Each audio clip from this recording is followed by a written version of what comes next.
Thanks, Steve. And for that introduction, that really lets me know that when people like me put stuff out there, it's actually understood. Because we never know.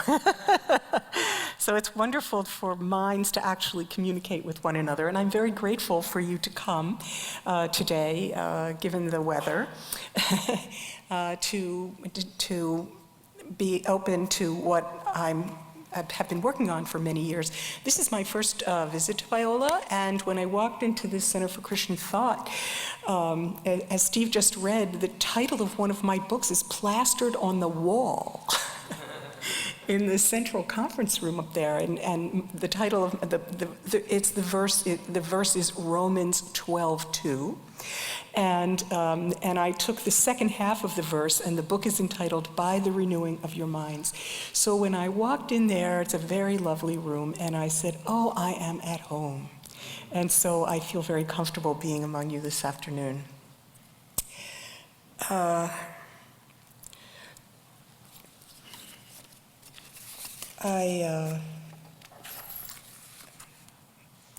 I hope that the slides always coordinate with my talk, because I'm never quite sure, because sometimes I forget to advance the slides, so I'll just have to double check on that. Okay, that's good.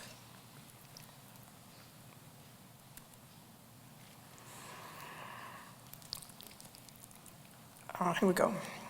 Although our topic is happiness in the Christian life, I would like to set that topic in a broader perspective in order to locate a Christian understanding of happiness among various other construals of happiness, since my proposal and my understanding of happiness in Christian perspective is one of the central topics of ancient philosophy and is current of great interest in both psychology, particularly positive psychology, and philosophy.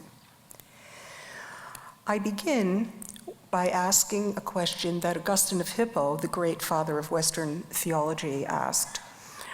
He asked this question he asked in one of his three major works on the one on the Trinity. In a world deeply fragmented by religion, class, ethnic and racial tensions, linguistic divides, disparities in wealth and financial and psychological access to education, and access to basic health and safety resources, that's our environment, that's our culture. What do we all share? Augustine asked the question, what do we all want? And in asking this, almost 1,700 years ago, it still reverberates among us today. Listen to how he put it to his readers. And I'm going to now paraphrase what I hope will be easy to follow. This is from those of you who are interested, from the De Trinitate on the Trinity, book 13, which I think is the most powerful book of the whole work. And this is a paraphrase. Although no one actually knows what another individual wants, there is certainly agreement among people about what everyone wants. There is a story, this is Augustine speaking, there is a story about a comedian who told his audience that if they came back to the theater the next day, he would tell them what they all want. Well, more people showed up the next day, wrapped in deep suspense. The story continues that he, the comedian, said, again, this is Augustine repeating this story. The story continues that the comedian said, you all want to buy cheap and sell dear. That is, you all want to make money, or more plainly spoken, everyone is greedy. This answer resonated with everyone in the audience, and they applauded his cleverness, acknowledging that indeed they were all greedy. But Augustine asked why they were so surprised, since we attribute to others what we think ourselves. But, he said, it is one thing to know what one wants, and another thing to know what someone else wants. While the comedian inferred that the fact that everyone wants to buy cheap and sell dear may be common to all. The problem with the generalization that everyone is greedy is that it betrays a vice, greed. Wanting to make money may not sound like a vice to us today, since our society takes it for granted and assumes it. Yet when one thinks of price gouging, for example, jacking up the price of gasoline or hotel rooms during a natural disaster that takes advantage of innocent people, or the greed of Wall Street that plunged us into economic crisis for which no one has been held legally accountable, one can see Augustine's point. Greed is vicious because it harms other people. I was just the victim of that just the other day. I had to park my car at the University of Pennsylvania, and there were some special games going on, and the price had been jacked up just because there was a special event in town,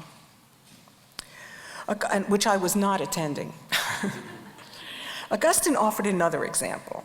The ancient poet Ennius had another answer to the question of what does everyone want.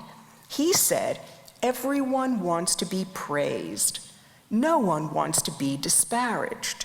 Again, Ennius was probably generalizing from himself to others, but wanting to be praised, at least to Augustine's mind, is also a vice. Seeking to be honored is crass because it bespeaks insecurity. It also invites empty flattery offered to someone by another seeking to curry favor for personal advancement and inhibits accurate self-assessment. Augustine countered, on the other hand, and now I'm quoting Augustine, there are people who hate their vices and do not want to be praised by others for what they dislike in themselves and are grateful for the goodwill of those who scold them in order to correct them. In short, seeking praise betrays insecurity. It is a vice, and maturing is its matching virtue. It is interesting that the man who gave the West the infamous doctrine of original sin, meaning not simply that we commit sins, but that we inevitably sin. Here he is rejecting sinful, vicious desires as that which unifies all people. No, he is not supporting original sin here. He is looking for something positive on which to unite people in a common positive effort, and so he presses on. This is especially noteworthy since the thinking in later Western Christianity is that by precisely focusing on sin or vice, people will be united in their common shame and guilt and work together to overcome it.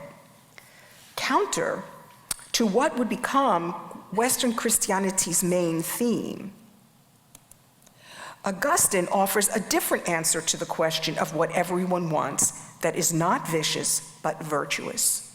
You all want to be happy. His word is usually beatitudinous, sometimes it is felicitas. To this, beatitudinous in Latin is the translation given to the Septuagint translation of the first word of the Psalter that turns out to become blessed in the Sermon on the Mount. Now that was a lot of translations, but there are a lot of translations involved here. So when Christians read blessed, they don't necessarily realize that they are saying the word, which is the first word of the Psalter. We all know what the Psalter is, Psalm 1. The first word of Psalm 1, that's the same word. But in Christian translations of the Bible, how is the first word of the Psalter usually translated? Happy. But it's the same word that's used of blessedness in the Beatitudes. Just cogitate on that a minute, right? To this he added that not only do we all want to be happy, but we will all want our happiness to last. Yet he continues, despite this fundamental agreement about what we want, we differ, sometimes profoundly, on what happiness is, and consequently on how to get it. Here he's alluding to the various philosophical schools that prescribe different moral and spiritual paths to this coveted goal. Clearly, the greedy person who thinks that happiness lies in being wealthy, and the poet who thinks that happiness comes by being honored that exalts the ego, perhaps dangerously so. Note well, I am not saying, and I do not think that Augustine is saying, that we should not recognize one another's gifts appropriately, but objecting to the desire for honor. By objecting to the desire for honor. For example, grade inflation, now rampant in the United States, is because college and university teachers like me want to fill their classes, believing that what they have to teach is what every student needs to learn. And so we give students inflated grades so they take other courses with us. The downside is that inflated grades give students a false understanding of their abilities that distorts their expectations for themselves. On the question of what a better notion of happiness might be, Augustine considered two moral philosophical proposals. One is that of the Stoic moralists, who claim that happiness consists of an intentionally virtuous life. The other is Epicurus' proposal that happiness is securing bodily well-being. Both are spiritual construals of happiness, but in these brief references, Augustine does not do them justice. To help us appreciate his portrayal of happiness in Christian perspective, I will nuance these two and add two more proposals of what happiness is in moral philosophical perspective, beyond what he does in the De Trinitate, Book 13. The Stoic notion of intentional virtue is specified as apatheia, peace of mind or tranquility, knowing that our life is guided by sound, morally clear-sighted judgment. Living virtuously is the only way to be happy because it is one of the few things in life supposedly under our control. Living virtuously is to live according to nature. That's the ancient notion of nature, not our notion of nature so influenced by Darwin, who had us compare ourselves to animals rather than angels, which had been the case before the 18th century, or in the 19th century even. So nature is not to follow the animal side of our nature, but the exalted side. The happy life requires being able to control untoward emotions so that they do not interfere with pursuing what good judgment tells us is in keeping with our personal, social, professional, and civic responsibilities. Stoicism assumes that guided by strong moral principles cultivated since childhood, we can both discern the right thing to do in any given situation and that we have the psychological and moral strength to act on that conviction. Acting in a morally praiseworthy way brings peace of mind that avoids shame, calms distress and anxiety and worry that disturb the spirit. To fall short of that high standard is to succumb to vice, and that is emotionally destabilizing for those with a conscience. In America Today, I once heard a very striking comment I was with a psychiatrist in a public meeting once, and he was very perplexed because what Freud called the superego, or the 18th century philosophers called conscience, or the voice of God within, he said, is disappearing in America. Just think about that a minute. We become anxious before the recognition of our failures. Such distress destroys the equanimity of spirit that Stoicism prizes as happiness, perhaps moral self-contentment, because those plagued by anxiety cannot achieve peace of mind and heart.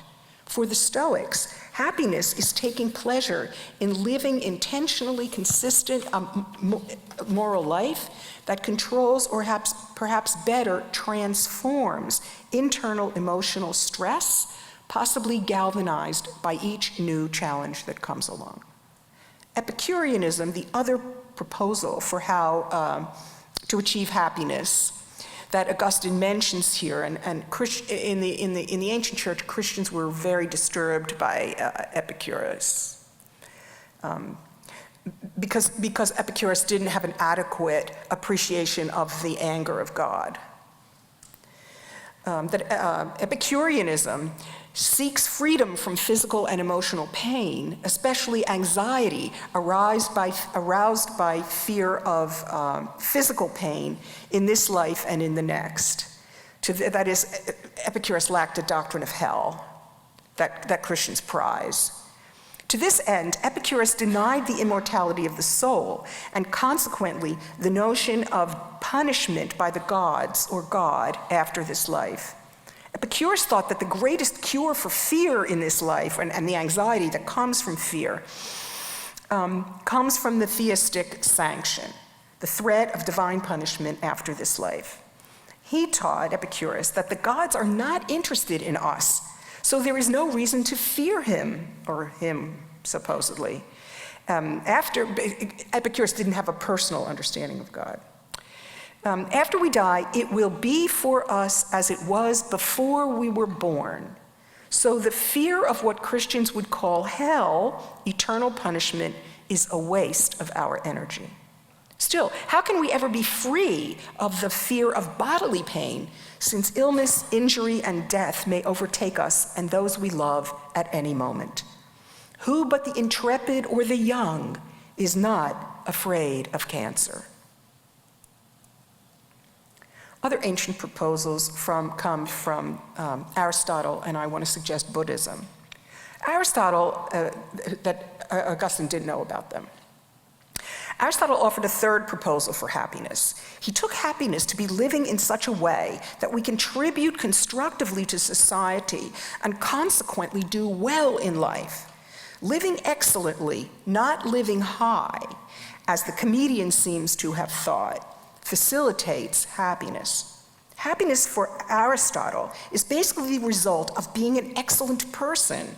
And in his foundational treatise on ethics, the Nicomachean Ethics, he identified specific character traits, dispositions of the self that enable us to flourish in this life.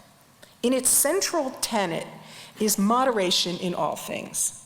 Avoiding extremes enables excellent personhood that facilitates a flourishing life through balance.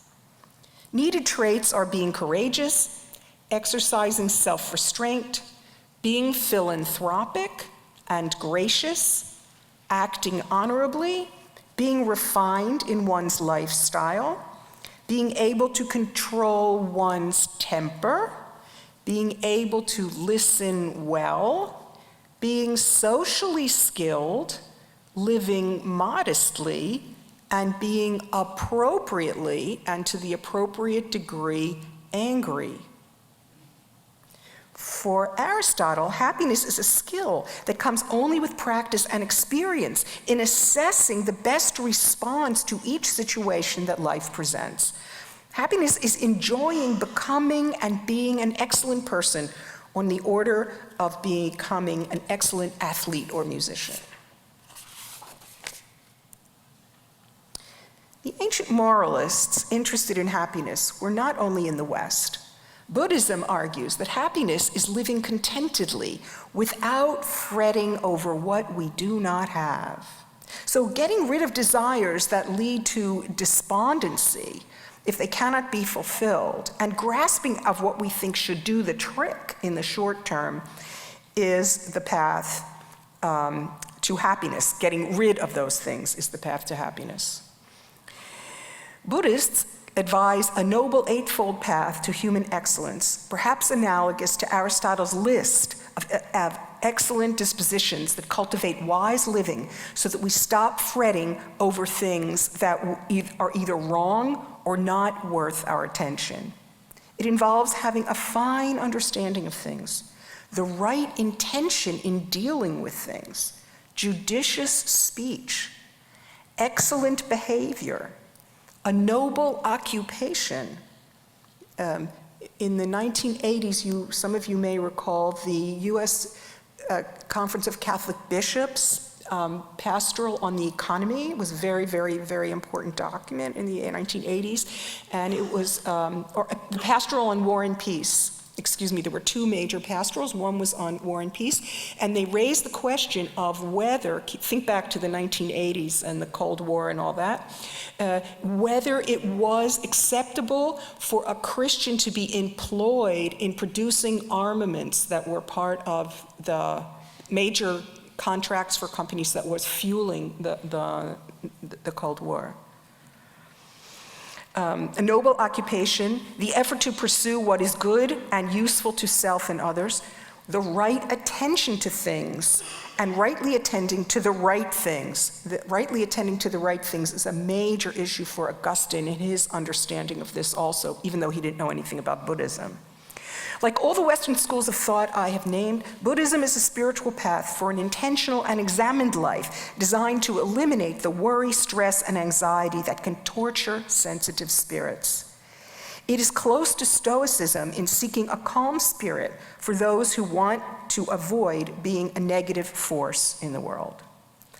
All of these paths to happiness assume that the good life, eudaimonia, flourishing in Greek, beatitudo in Latin, nirvana, moksha, liberation from spiritual suffering in ancient Sanskrit, advise an intentional way of life that yields personal satisfaction and contentment from a life well lived, even when outward circumstances may be untoward. Happiness for all of them is enjoying a well-ordered life.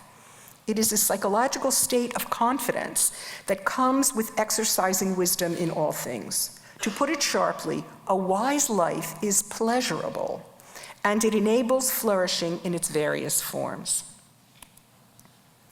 The American marketplace. Against all these more spiritual offerings, the American marketplace currently proposes a materialist notion of happiness from which moral, spiritual, and public considerations are eliminated. Like silence in our culture, it has been extirpated. I think that's bad. I say that only because we're in a place that understands the spiritual interest in cultivating the spiritual life, and the extirpation of silence from our culture is a major impediment to everything that you want to do. I would characterize the marketplace version of happiness as having what you want, when you want it, and in the amount that you want it, understood in material terms often focused on money, sex, and power, recognizing that money and sex are about power. Market forces and exceptional technological prowess have now established novelty, convenience, and efficiency as crucial American values to maximize what Thomas Jefferson famously called the pursuit of happiness in the Declaration. Prizing novelty, convenience, and efficiency now shape American expectation of immediate gratification rather than valuing discerning judgment that the ancient philosophers and the Buddhists all assumed is necessary to become excellent persons who will flourish emotionally and materially. So my first point, unfortunately that was only my first point, here is that in discerning what happiness is, we seem to be facing a choice. Either the good life is a wisdom-driven life, led by principles and character strength that must be carefully cultivated from childhood, or it is that set of skills which enable us to master the forces of nature and society that can marshal against our getting what we want, when we want it, and in the amount that we want it. The choice here is between thinking of happiness as either having to do with our spiritual life or with adventitious goods that we hope to acquire. Either it is about the quality of our life or our skill in manipulating the culture in which we live. My own belief is that this is a false choice between the caliber of who we are cannot but affect how successful we will safely and with safety and salutary companionship, free the spirit to focus on the quality of one's character and how we impact others as we negotiate the world around us. So I'm avoiding that choice, which I think is commonly heard from the pulpit.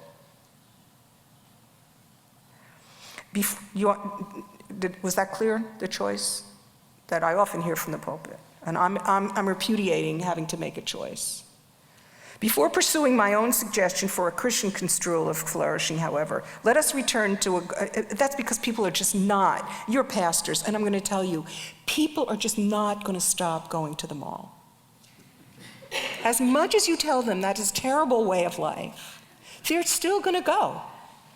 And they're still going to engage in e-commerce and all the other things. So anyway, you want them to be wealthy enough to really contribute in large amounts to your church and pay your salary and paint the doors of the church red. So I don't find it a helpful strategy. But I don't tell the pastors who preach me those sermons that, but maybe I should. Anyway, they don't listen to me anyway. Let us return to Augustine's ruminations on our topic long before novelty, convenience, and efficiency held the upper hand. We are still back in his De Trinitate. From Augustine's perspective, if happiness is the contentment of living in an intentionally virtuous and well-examined life, but one is ignorant of or resists that truth, thinking, for example, that happiness is the external pleasures wrought by money, sex, and power, Augustine responds that it is certain that these transient pleasures cannot last. And Augustine has begun his reflection by observing that we all want happiness to last. So he concludes that some people are deluded about what truly makes a good life. Though people may say they want to be happy, if they do not understand that true happiness depends on wisdom that comes from within, rather than possessions that come from without, they carry around a counterfeit notion of what we all truly want. These people are self-deceived, having turned away from what truly happifies to follow a dead-end path that may temporarily please but will ultimately fail. Think of food and sex. Their end path may temporarily please but will ultimately fail, and the craving comes back again and again, like the ants in my kitchen. Think of food and sex. We only want them over and over again. Satiety is beyond their reach. Even more pointedly, think of the American Airlines napkin that says, that I got one time, Coca-Cola is happiness. It's not only a lie, it's insulting. Such slogans are silly, if not pernicious, for they are designed to drag us away from thinking carefully about our life. Personally, I don't drink Coca-Cola. It's too sweet. Perhaps Augustine muses, playing devil's advocate, we should say that the happy life is living in a way that you enjoy. The slogan, if it feels good, do it, is perhaps a current version of the idea. This is the point at which Augustine and the Christian tradition following him broke with several construals of happiness that dominate both current philosophy and psychology that separate the happy life from the moral life. For living for what you enjoy, without considering the moral value of what you enjoy, is, Augustine says, itself a very unhappy situation. In fact, now I'm quoting him, in fact, not to get what you want is not so unhappy a state of affairs as to get what you want that you have no business to. That is, craving something without considering its consequence for your moral health and the well-being of others shortchanges and debases you. He pushed the point, quoting him again. Who could be so mentally blind, so estranged from the light of decency, and wrapped in the darkness of infamy as to call happy the person who lives a rotten, worthless life with no one to stop him, no one to punish him, no one even daring to rebuke him, unquote. Wanting badly, without true friends who call us back from foolishness, is to live a self-deceived life. Indeed, the notion of friendship in our society, I fear, is terribly debased. Even, I'm going to say something really hard for you to hear, even I find often that pastoral care is sadly misunderstood as hand-holding and encouragement full stop, without recognizing that adequate pastoral care is encouraging and hand-holding and transformative and critical and helping people to do better. But I don't know what happened to pastoral care somewhere along the way. It's not my field, so to speak. Okay. We cannot go it alone, for we are given to self-flattery and self-advancement in ways that may ultimately be self-defeating and certainly are damaging to others. With this opinion, Augustine set the path for Western Christian civilization until the past 200 or 300 years or so, when utilitarianism, spearheaded by Jeremy Bentham and later by John Stuart Mill, championed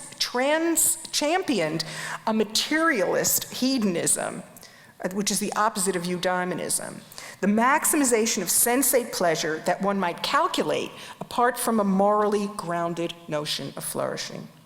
Against this dubious separation of the pleasures of a morally good life from the pleasures that come from enjoying material goods, Augustine proposed that happiness is having everything you want and wanting nothing wrongly. That's where it connects with the Buddhist value.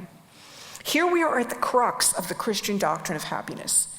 As you can see by now, Augustine, along with other ancient moral philosophers, believes that to pin happiness on material pleasures disconnected from the psychological pleasure that we derive from living an excellent life fails to value the genuine pleasure that comes from living graciously, gently, courageously, magnanimously, or as the Buddhists would say, simply rightly. This may seem like a dualism that divides spiritual pleasure from sensuous pleasure, but I think that division is simplistic.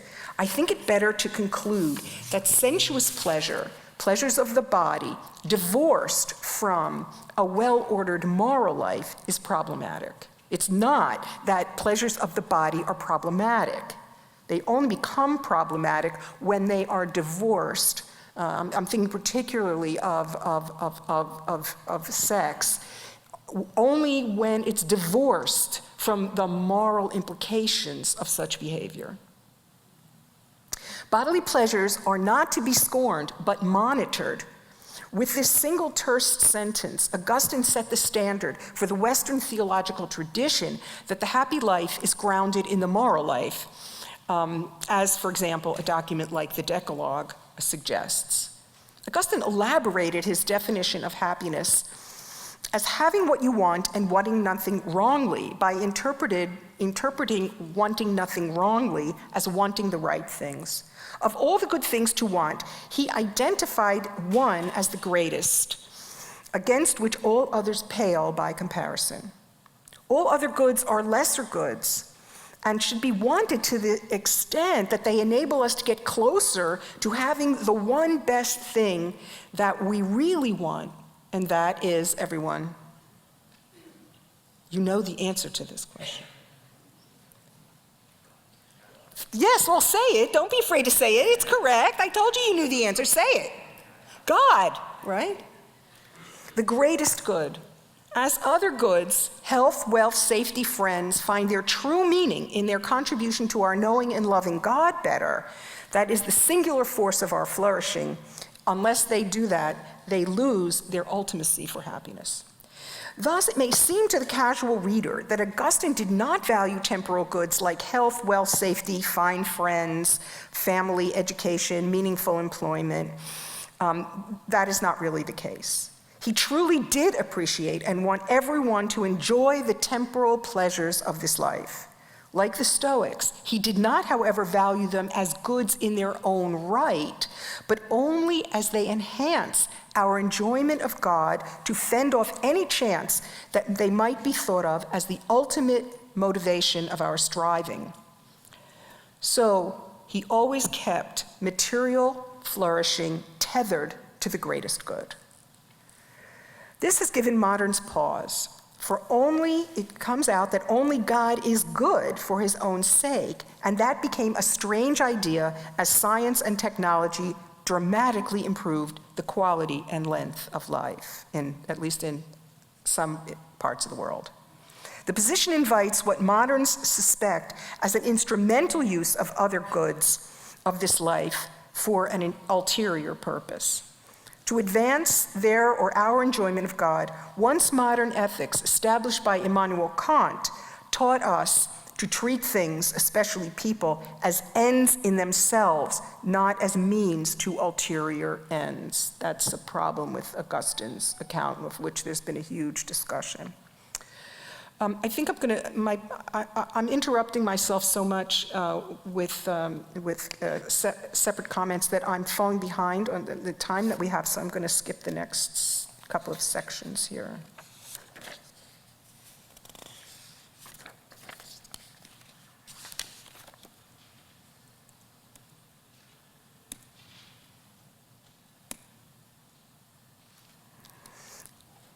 I'm offering now what I think is a fresh proposal for the Christian doctrine of happiness that comes from my book. With all of this said, I now venture to offer my own tweak of Augustine's definition of happiness, of having said that happiness is what we want and wanting nothing wrongly, or as I tend to put it, wanting what is truly worth wanting. I begin by elaborating my disagreement with the dualism of much ancient moral philosophy that is a powerful draw for Augustine. Dualism is the idea that the life of the mind and spirit is more valuable and important than physical and bodily well-being. The reason for this valuation is that our desire for physical and bodily well-being can become disordered and harmful, resulting in the wealthy exploiting the poor, the powerful exploiting the environment, sexual inappropriateness, resulting in domestic violence and unwanted children, and so on and so forth. The moral motivation behind dualism is that strengthening the spiritual and reasonable part of ourselves can put the disorderly parts of our nature that can order the disorderly parts of our nature. I am persuaded by the social problems that beset us that the dualists, ancient and modern, have a point. A particularly stark statement of this dualistic view is presented in Matthew 6:24. You cannot serve God and money, full stop. You must choose, implying that a godly life implies a preference for poverty, which has been in the church in the West, certainly in the Church of the West all along the line, and that's why you're all underpaid. Guiding ourselves maturely and you're expected to love that. Guiding ourselves maturely is difficult. Intellectual and spiritual self-mastery are needed to enable us to contain untoward desires that can harm self and others to the detriment of society. Submitting to divine guidance, as the Christian traditions urge, and can and should shape the desires and behavior in salutary ways that turn us outward from self-advancement to concern for the well-being of others. Having a strong conscience that has been called the voice of God within, as I said, can help us restrain unseemly urges, or at least create inner conflict that is good. That is, tethering ourselves to God can help us move toward a better and more flourishing and happy life than the binary terms that dualism establishes. Christianly speaking, that dualistic value hierarchy is firmly in place in the Gospel of John. It categorizes people in terms of darkness and light, and is evident in the writings of Paul, who depicts a struggle between the desires of the body and those of the spirit. Some Christians refer to this as galvanizing all their forces for spiritual warfare against temptation, personified as Satan. Preference for the intellectual over the material flourishing, or more starkly, seeking God over material well-being, is deeply entrenched in the Christian spiritual and theological traditions. Despite its strengths, the objection I have to dualistic piety like this is the judgment that physical and material flourishing is not worth wanting As if wanting God and moral spiritual flourishing that life with God can guide us to must be at the expense of our material flourishing. Rather, I submit, enjoying adequate physical and mental health, having financial security and safety, being able to benefit from education, enjoying stable family life, and cultivating mutually rewarding relationships, establish an environment in which we develop the skills needed to attend to the quality of their inner life. That is, when deprived of these an encouraging environment that provides us with all these things, people are so concerned simply to survive that they can't have the freedom of mind to attend to their spiritual life. This is to tend, that indeed is the reason that Christian theology and piety insist that knowing, loving, and enjoying God enable flourishing societies. That is far from disenabling spiritual flourishing. I submit that material flourishing enhances it. I once heard a lecture by a woman pastor from Hong Kong, and she said, "We want our people to make lots and lots of money." And some of us were like, in the audience, we were like trying not to make facial response.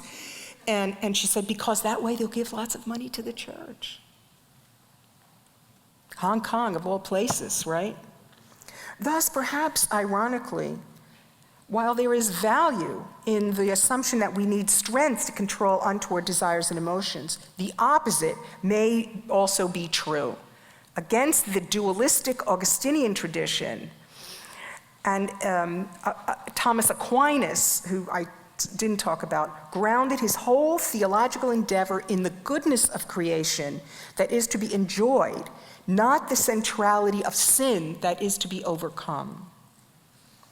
Thus, he not only connected temporal and eternal happiness, but came quite close to recognizing that despite the instability of material desires, basic material well-being, achieved through a modicum of health, wealth, safety, social respect, and good companions, are necessary in order to focus attention on life with God. So we're about out of time now, and I'm sorry, I really didn't plan this too well, or maybe I made too many interruptions of myself, but we're out of time now, so maybe we should just stop and talk.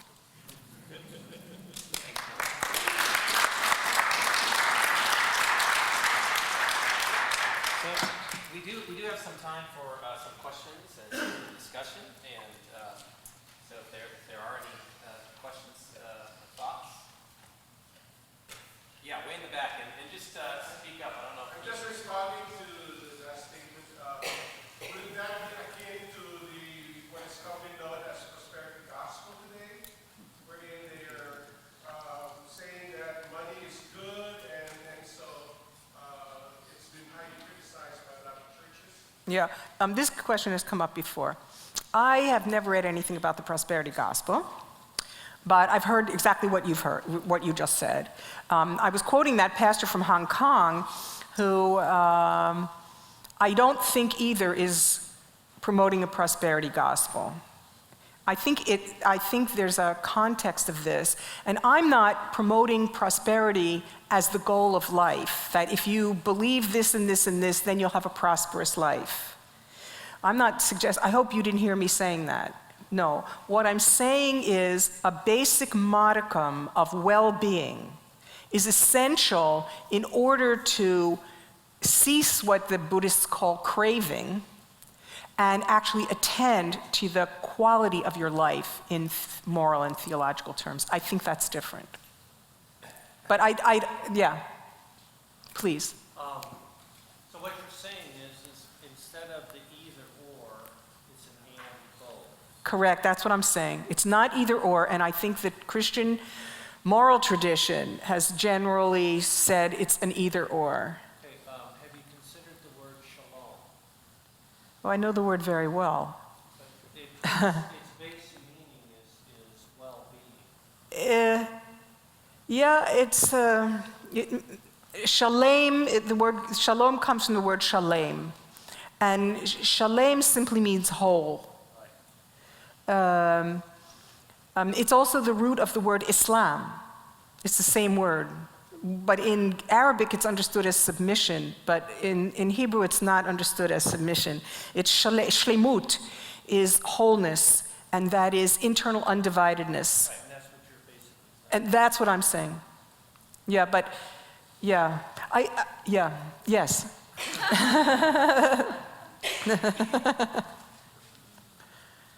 Yes, please. So I guess I'm coming from a tradition where I've read maybe too much of people who would say that the ascetic person, the sense of emptying oneself, sell all that you possess and gain those years.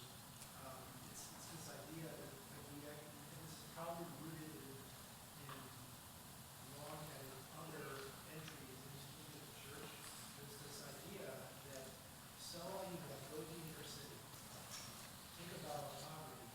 God will be pleased with you on it.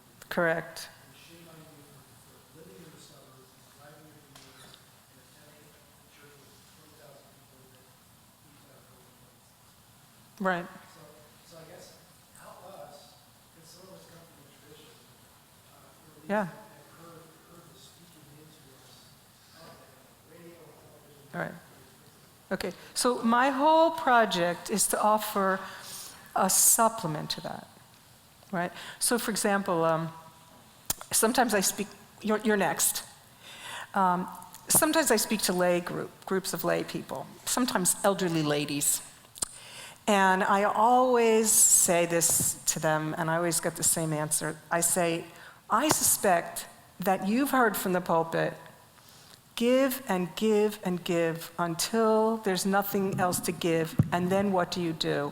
And they all say the same thing spontaneously. What do they say? Give, give, give until there's nothing left to give, and then what do you do? Yeah, see, even you know it too, and maybe you've said it from your pulpit, or given that assumption. So, you know, and my elderly ladies, they've spent their whole life giving to the church. The idea that, so I'm in opposition to that. And I'll give you an example. When my children were babies, there was a time when I actually had to take a shower. I needed to wash my hair. And so some women here understand what I'm talking about, right? Right. Men maybe don't understand this, or some men don't understand this, right?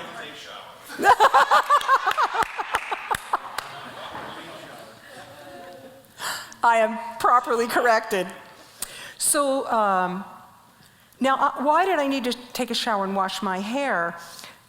Because it was only when I could care for myself that I could adequately care for them. Because if I had emptied myself, exhausted myself, spent myself until I was a rag on the floor, how do you say a schmata in English? A doormat on the floor, I wouldn't be good for them, and certainly not for my husband when he came home in the evening. Right? So there has to be self-care, has to be brought back in to the Christian tradition, because I believe that only adequate self-care enables us and skills us to take care of others. Because if we don't know how to take care of ourselves and don't believe that we should take care of ourselves, then it will never occur to us that we should take care of others. How do you learn what it means to be cared for and to care unless you have the skill of knowing what you need to flourish? Then you can know what other people need to flourish. So that I am in opposition, and this presentation comes out of my book, that is in opposition to basic, I'm going to say this is a very strong statement, that is a criticism of classic agapistic ethics. That you just said you were raised in, and I'm sure other people here have been raised in. that the Christian life is an all and nothing project, all for the other, nothing for me. But I'm suggesting that that is a recipe for disaster.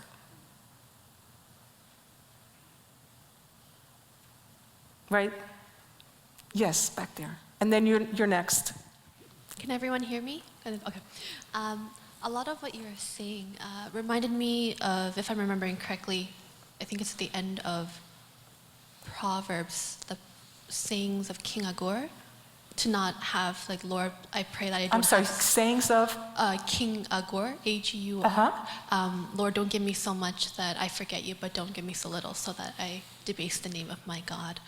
And I remember hearing from a professor on campus of how many of us have lost the heart of the Proverbs and the Psalms these days. And so I was wondering if you could speak to that and connect this, and if that passage perhaps in part inspired. Okay, so in the book that this is coming out of, called God and the Art of Happiness, there is a chapter on the Proverbs and there's a chapter on the Psalms. In that book, the biblical part comes at the end. Not, most people start their book, go to the Bible, and then go on to something else. No, I give this whole theological build-up, and then I turn to the Bible. Because I draw this theory, alternative Christian moral offering, which I call asherism, which comes from the Hebrew word ashrei, which is the first word of the Psalter that's translated as makarios, which is translated as beatitudinous, which is transliterated as beatitude. Because I find there in the Hebrew scriptures the core of this theory that I'm developing. And so there are four biblical chapters, one basically from the Pentateuch, one from Psalms, and one from Proverbs, exactly as you say. So I don't have that all exactly in my head at the moment because my head is filled with other things right now, but you're exactly right on. So that's exactly where I went. By the way, the fourth biblical chapter, if you're interested, is the Gospel of John. Yes, thank you. I'm a student here at ISF. Sorry, I'm a student at ISF. And this last semester, we spent a lot of time talking about the role of suffering in our life and the way that God uses suffering. And so I'm curious how that ties in, how you tie that in with what you're speaking about here. So I do talk about suffering in the book. And I think, look, suffering is part of every human life in different ways. And it's hard to teach my students, some of whom are young enough that they haven't yet suffered. But they will, they will suffer. I'm kind of skeptical of schemes of thought that say some people suffer more than others, right? I'm not to sit in judgment on anyone's suffering. And I think suffering can be a means for helping us figure out our spiritual life better, right? I do not believe that suffering is God's desire for us, and that suffering should simply be accepted as God's will. Now, I completely understand that certain forms of Calvinism did take the position, because of its high doctrine of divine sovereignty, which comes from the late work of Augustine, that a very high doctrine of divine sovereignty says that everything that happens is the will of God. So, for example, we had a doctoral student a few years back, and she was 23, she was engaged to be married to a young man, and he went into the hospital for some very minor surgery and died on the table. And they were the same age, right? And he just died on the table. And his parents were quite fine with it, because they said, this is God's will. And she could not hear that. It has a pastorally limited life, that theology, right? Having known people who've lost children at young ages and so on, and all kinds of suffering, my own suffering. I don't believe that suffering is valuable in its own right. Right? I mean, I never saw this in writing, but I've often heard it said that domestic abuse, in the church, in some churches, domestic abuse is tolerated because suffering is redemptive. And if men make women suffer, that's good for them because they should be obedient to their husbands, and suffering is in some way redemptive. I do not believe that. I do believe, and I get this from Karl Barth, that Christians, if they take their ministry and mission in the world seriously, will eventually come upon affliction in life. Because Christianity is a radical way of life, and it will force you into places that will afflict you, right? And you will suffer, but you will not suffer in the way that a woman being abused by a man is suffering. There is dignity in the suffering of Christian affliction. So and then even physical affliction from injury or accident, injury, and illness can ennoble people. It can ennoble people. On the way out here, I had to watch some, they make you watch television all the time. And I caught a news interview with a young woman who, and I came in the middle and I didn't know what had happened to her, but she was in some kind of an accident and lost one leg. And she had been an athlete. She was a runner, and she lost one leg. And here she was, bright and chipper, and she went to Boston to help counsel the people, of the Boston massacre. And she now does the Special Olympics and whatever. And she said, as deep as her suffering is, in some ways she's a better person for it. So I think encouraging Christians in how they deal with suffering, that's your job. We pay you to do that. Right? We want you to do that. We need you to do that. But it has to be done very, very carefully, very responsibly.